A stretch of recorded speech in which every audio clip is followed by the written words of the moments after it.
The U.S. is a net importer. We buy more than we sell.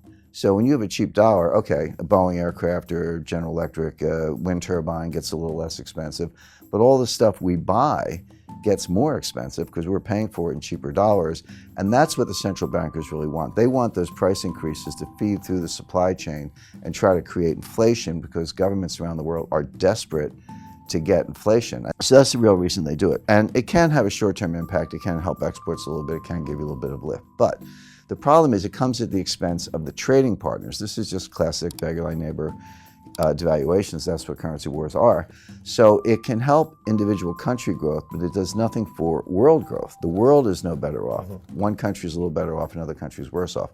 So the other metaphor I've used is, you've got 4 soldiers and they're fighting, and it's a hot day, and they get a break, and they've got one canteen, and they're all really thirsty. What do you do in that situation? You pass the canteen. In other words, everybody would like to drink the whole canteen, but you take a sip, you hand it to your mate, he takes a sip, and so forth. And that's the way the currency wars have gone. 2009 was the day of the cheap yuan. Remember, 2009, 2010, Secretary Geithner couldn't get out of bed without complaining about Chinese currency manipulation. 2011, the dollar hit an all-time low on a couple indices. That was the cheap dollar. 2013, along comes Abenomics, and one of his 3 hours was a cheap yen. All of a sudden, the yen's at 120, 124. Japan got a little bit of a lift. So who's suffering the whole time? Europe. Europe had the strong currency, 2 recessions in 4 years. So finally, 2015, it was Draghi's turn. Well, June 2014, they launched negative interest rates. In January 2015, they launched European QE. So you're going from China, US, Japan, Europe, everybody's passing the canteen. But the world is still stuck in basically depressionary growth. It's not, we don't have negative growth, but we have below trend growth. So there's no way out of it. So right now, my forecast, I actually said this a couple of months ago, is that look for a stronger yen, stronger euro, cheaper dollar, cheaper yuan. That has played out with a couple speed bumps. The dollar got a big lift because of Brexit, and the euro went down a little bit also because of Brexit. But the yen went from 124 to 104. It backed up. 103 actually backed up a little bit. But we do have a strong yen. All these people who expect Japan to intervene in currency markets, don't hold your breath. They've been warned, I would say threatened, by Jack Lew and Christine Lagarde. Don't you dare intervene in currency markets. You had 3 years with a cheap yen. You didn't make the structural reforms. You didn't do what you needed to do. Too bad for you. We're taking the canteen back. So the point to your main question, Grant, is that they don't have a logical conclusion. There are only 2 ways out of a currency war. One is systemic reform, a kind of Bretton Woods or Plaza Accord where all the major powers sit down and just say, here's the New Deal. The other one is systemic collapse. I expect collapse because there's no consensus on a way out of it. There's no political will behind structural reform. I don't see the leadership. In 1944 you had John Maynard Keynes. In 1985 you had James Baker. In the 1990s you had Bob Rubin. These were, whether the Democrats or Republicans, this was leadership. I don't see that kind of leadership today. I see a lot of denial. I don't see the political will behind structural reform, so I would expect a collapse of the system. Well, it's interesting you say, because of all the bailouts, we don't know what a systemic collapse looks like. I actually have a pretty good idea of what it looks like, because everyone focuses on 2008, and U.S. economists call it the Great Recession. You go abroad, they call it the global financial crisis, the GFC for short, whatever you want to call it. But we had another one that was actually potentially worse or as bad in 1998. And that was the Asian financial crisis. Started in 97, worked its way around the world, ended up in Russia, and then landed in my lap at Long-Term Capital Management. I was the general counsel of that hedge fund in Greenwich that got bailed out by Wall Street, although I'd like to remind people they didn't bail us out, they bailed themselves out. Because, Wall Street bailed itself out. I always say, hey, we owed, on paper, we owed Wall Street $1 trillion in derivatives trades. If we had failed, meaning filed for bankruptcy, and we had a bankruptcy team ready to file those papers in the Cayman Islands because we were a Cayman fund. I said, I would have just slept in the next day. It's like, it's out of my head. We filed for bankruptcy, good luck getting your money. Wall Street bailed themselves out because they didn't want that $1 trillion of derivatives positions dumped on them. Then they would have to turn to the market and dump it. We were hours away from the closure of every major market in the world. It's not an exaggeration. Greenspan testified to that. Rubin said the same thing. It would have started in Tokyo, gone through London, ended up in New York. But every stock exchange, bond market in the world would have been shut down, at least temporarily, to deal with it. That's how bad it would have been. Lehman would have failed in '98. Forget about it. They were always the weakest link in the chain. It was easy to call in 2008 because they almost failed in '98. But the point is, okay, so we moved $4 billion in cash in about 3 days. If you think of it as a private deal, $4 billion all cash, no due diligence, wired the money. That's kind of how the sense of urgency. And so we filmed the runways. We brought it in for landing. The plane didn't crash or break up on the runway, but it was that close. So when 2008 came along, I just felt I was watching a movie I had already seen. It was like a rerun for me. And you're right, 2008 was even bigger, potentially more. We were, if not hours, maybe days away from the sequential collapse of every bank in the world. Starting with, Bear had already gone out, Fannie, Freddie, Lehman, AIG, Morgan Stanley would have been next, then Goldman, then Citi, et cetera.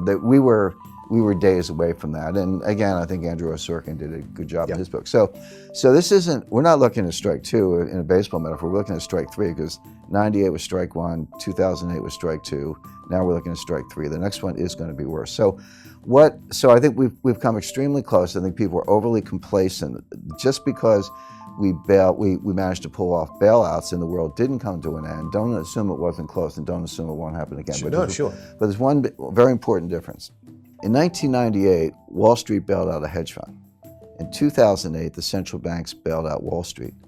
In 2018, let's say, keep up the 10-year tempo, who's going to bail out the central banks? All we do is we move the problem to a different balance sheet. Now the problem is on the central bank balance sheet. Because the Fed printed $3.4 trillion of new money since 2008. Their balance sheet was $800 billion. Now it's at $4.2 trillion, give or take, so $4 trillion of new money. But it's 9 years on. Yeah. They haven't normalized. If they had somehow got their balance sheet back to $800 billion, I'd say, okay, you guys could do that again. But you're at $4 trillion. What are you going to do when the next crisis hits, which could be soon, by the way? Go to $8 trillion, $12 trillion? Now, some people say, yeah, what's the problem? Just print more money. I have my doubts about that. But so who can bail out central banks? The answer is the IMF, because they have the only clean balance sheet left in the world. The Fed is leveraged about 113 to 1 with a duration mismatch. They look like a really bad hedge fund. And again, I've spoken to central bankers who say, well, who cares? Central banks don't need capital. A member of the Board of Governors of the Federal Reserve said that to me. She said, central banks don't need capital. I said, well, that's one point of view, but we'll see. Exactly, we'll see.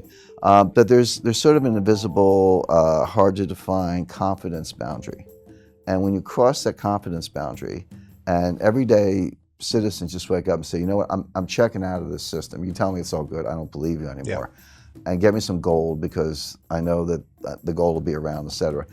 That's an instantaneous loss of confidence in the dollars. That's what I mean by collapse. Now, just to be clear, I don't think we'll all be living in caves, eating canned goods, lighting fires with rocks and twigs. Life will go on, but it'll be different. The dollar will maybe be like the Mexican peso in the sense of being a local currency that you get when you go to the United States, but no longer the world currency. They'll try to bail it out with SDRs, the special drawing rights. If it works, if the SDR bailout works, it's only because nobody understands it, or like maybe there were 100 people in the world who really understand. I've spoken to PhD monetary economists, like people right in the field with PhDs from Harvard who can't give you a straight explanation of what an SDR is.